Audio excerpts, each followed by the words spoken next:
Assalamualaikum warahmatullahi wabarakatuh. Bismillahirrahmanirrahim. Selamat pagi anak sekalian. Bagaimana kabarnya hari ini? Mudah-mudahan sehat selalu dan tetap bersemangat. Jangan lupa selalu cuci tangan dan mengenakan masker apabila kalian memiliki aktivitas di luar rumah. Baik anak sekalian, sebelum mulai pelajarannya, marilah kita berdoa sesuai agama dan keyakinannya masing-masing. Untuk yang beragama Islam, mari kita membaca suratul Fatihah. Ya, mudah-mudahan belajar kita pada pagi hari ini mendapatkan ilmu yang bermanfaat dan barokah. Al-Hadiniyah, Al-Fatihah. A'udzubillahi minasyaitonirrajim. Bismillahirrahmanirrahim. Alhamdulillahirabbil alamin arrahmanirrahim maliki yaumiddin. Iyyaka na'budu wa iyyaka nasta'in. Ihdinas siratal mustaqim. Siratal ladzina an'amta 'alaihim ghairil maghdubi 'alaihim waladdallin. Amin. Amin. Terima kasih anak sekalian. Berikutnya jangan lupa nanti mengisi daftar absensinya dan foto diri kegiatan di pagi hari ini dikirimkan ke grup WA ini. Baik anak sekalian, sebelum mulai pelajarannya, marilah kita bersama-sama menyanyikan lagu Garuda Pancasila.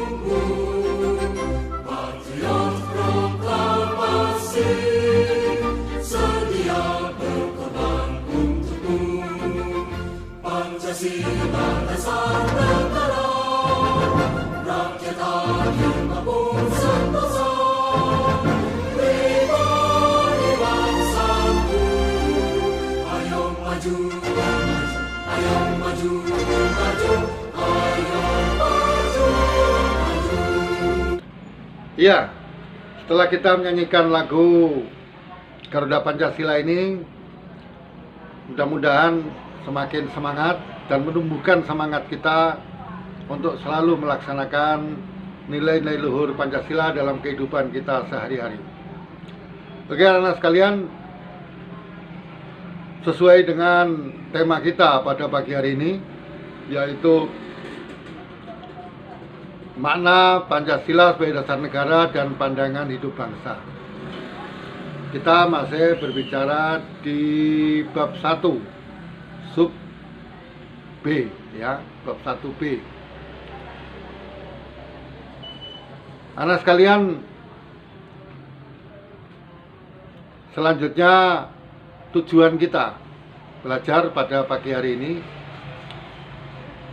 yaitu setelah mengikuti pelajaran ini melalui daring,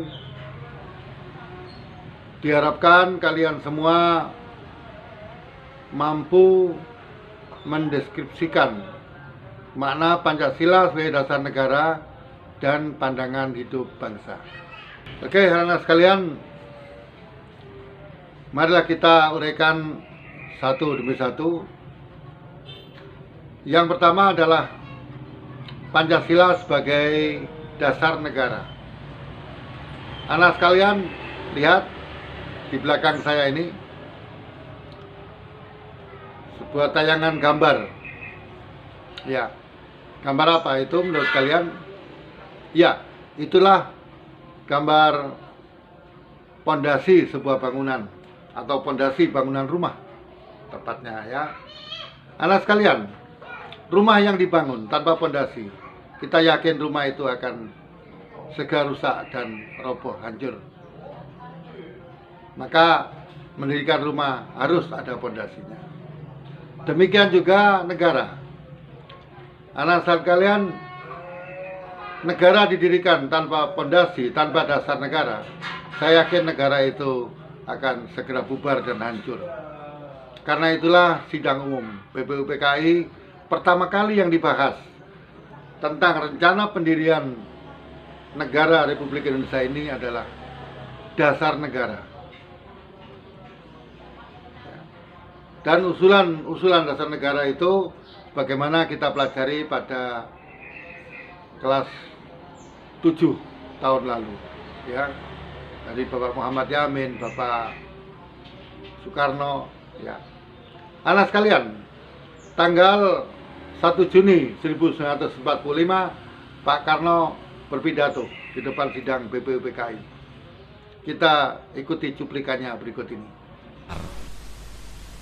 Paduka Tuan Ketua yang mulia, saya mengerti apakah yang Paduka Tuan Ketua kehendaki.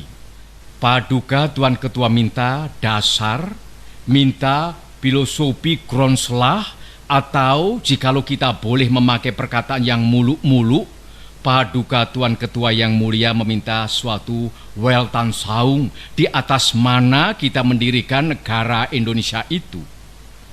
Kita melihat dalam dunia ini bahwa banyak negeri-negeri yang merdeka dan banyak di antara negeri-negeri yang merdeka itu berdiri di atas suatu Weltanschauung. Paduka Tuan Ketua yang mulia, apakah Weltanschauung kita jikalau kita hendak mendirikan Indonesia yang merdeka? Rumusan Pancasila sebagai dasar negara yang sah secara yuridis konstitusional, anak sekalian, adalah rumusan yang terdapat di dalam pembukaan Undang-Undang Dasar Negara Republik Indonesia tahun 1945 alinea yang keempat. Di sana jelas disebutkan bahwa dasar negara kita adalah Pancasila. Oke, anak sekalian, kemudian pada Instruksi Presiden nomor 12 tahun 68 menegaskan bahwa bagaimana cara penulisannya, urutannya, cara pengucapannya, ya, sudah disebutkan di dalam instruksi presiden tersebut. Kemudian dikuatkan oleh TAP MPR nomor 18 /MPR /1998. Bisa nanti lebih jelasnya kalian baca di buku paketnya, keterangan di buku paketnya. Jadi anak sekalian, Pancasila sebagai dasar negara berarti semua peraturan penyelenggaraan ketatanegaraan di Indonesia harus sesuai dengan nilai-nilai yang terkandung di dalam Pancasila itu. Ya. Pancasila disebut pula sebagai pokok kaidah yang fundamental, ya, sebagai aturan-aturan yang kuat, aturan-aturan yang tidak bisa dirubah oleh siapapun, oleh undang-undang apapun, walaupun itu secara hukum. Jadi anak sekalian, dasar negara kita adalah TAP, yaitu Pancasila sebagaimana rumusannya yang ada di dalam undang-undang pembukaan undang-undang dasar itu. Ya, dengan memiliki dasar negara yaitu Pancasila ini, anak sekalian, Indonesia bisa menjadi negara yang kuat, tidak terpengaruh oleh negara lain, tidak terpengaruh oleh ideologi-ideologi negara lain, karena kita sudah punya dasar negara yang kuat.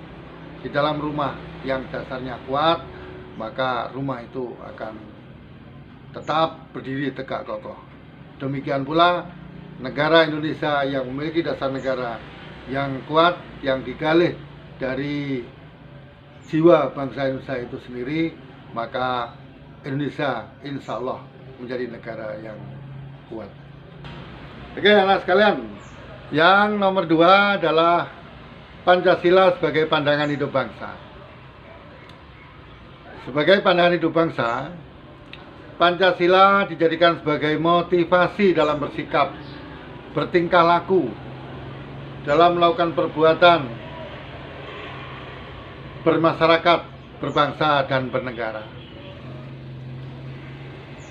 Pancasila juga merupakan sumber motivasi dalam mencapai tujuan masyarakat Indonesia yang adil dan makmur, sebagaimana tercantum dalam pembukaan Undang-Undang Dasar 1945. Ya, Pancasila sebagai pandangan hidup bangsa sering juga disebut sebagai way of life bangsa Indonesia, sebagai tuntunan hidup, sebagai pandangan dan pegangan hidup dalam bersikap, bertingkah laku di kehidupannya sehari-hari. Artinya bahwa dalam sikap dan tingkah laku bangsa Indonesia itu harus sesuai dengan nilai-nilai luhur Pancasila. Ya, kemudian yang ketiga anak sekalian, arti penting Pancasila sebagai dasar negara dan pandangan hidup bangsa. Sebenarnya dasar negara dan pandangan hidup bangsa itu tidak bisa diartikan sendiri-sendiri, tidak bisa diartikan terpisah satu sama lain. Kenapa? Kita ibaratkan sisi mata uang, ya, mereka bersatu untuk bisa berfungsi. Maka dasar negara itu kalau kemudian dihubungkan dengan cita-cita bangsa Indonesia, dihubungkan dengan tujuan bangsa Indonesia, maka jadilah ideologi negara. Karenanya maka Pancasila sebagai pandangan hidup bangsa itu hanya terpisah dalam penggunaan. Ya. Artinya Pancasila jadikan dasar negara kalau itu digunakan untuk menata kehidupan bernegara, menata ketatanegaraan kepemerintahan. Dan Pancasila dianggap sebagai pandangan hidup bangsa kalau Pancasila itu kemudian menjiwai kepada tingkah laku masyarakat dalam kehidupannya sehari-hari. Gitu ya. Anak sekalian, maka Pancasila sebagai pandangan dasar negara dan pandangan bangsa berarti sangat penting bagi bangsa Indonesia karena itu merupakan cita-citanya, merupakan ideologinya. Ya. Saya kira itulah anak sekalian materi singkat kita pada pagi atau siang hari ini. Nanti pada akhir pertemuan saya sampaikan tugas yang harus kalian kerjakan. Terima kasih, selamat belajar. Saya sampai nanti jam 11.